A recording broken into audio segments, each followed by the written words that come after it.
Hi everyone, it's me again, and today I was watching Joshua Wong, Teenager vs. Superpower, a film made in 2017, and I can't help but feel the need to point out some of the situational and logistical imperatives that the movement rested on.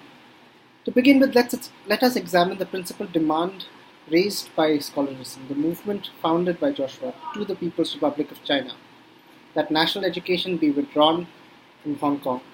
To this precise extent, one can see how this may be thought of as a city's resistance, and that too a city with a colonial history, Hong Kong, to the nation state China, which seeks to assert its sovereignty.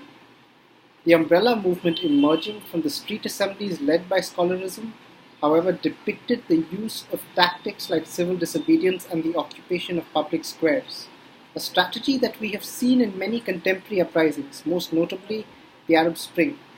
The difference is, however, that the Chinese authorities actually respond and open up a public means of communication with scholarism. The chief executive of Hong Kong, Leung Chun-ying, made a truly just point when he remarked at a public conference that the movement cannot ask merely whether national education should be or not be withdrawn. Bear in mind that scholarism is a movement initially led by high school students, resisting the implementation of national education. It then also became a movement about universal adult suffrage in Hong Kong, when an influential professor, Penny Tai, joined their cause. The system of political representation in place in Hong Kong at the time entailed Beijing nominating 5 representatives, amongst whom the people could have a vote.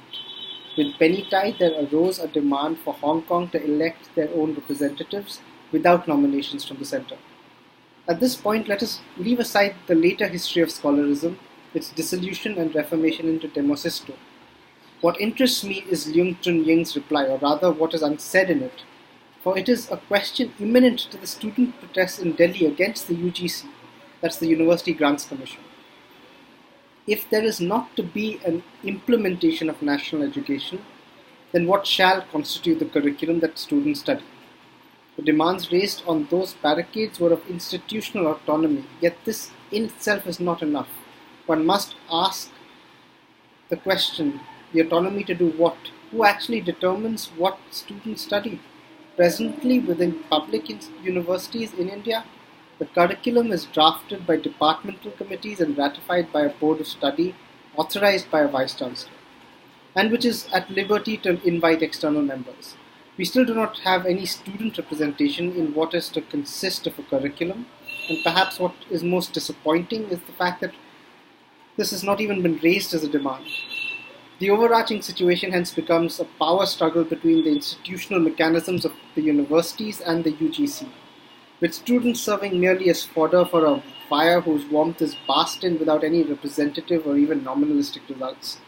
For come the day after, when classes resume, they are determined by this or that authority. My intervention here would be to point out that with the means at our disposal today, can we not ask for a peer-reviewed syllabic structure, one which enables the freedom of discovery that is quite frankly non-existent within how theses are doctored within contemporary establishments? What we require is not simply the freedom of some institutions such as educational enterprises, be it schools or universities, from other institutions such as local and central governments, but a representative procedural democracy within institutions that is willing to learn from and incorporate the goal of questions that arise. If there are any of you watching this who know of any steps being taken towards this, I would be most eager to know. Thank you for your time.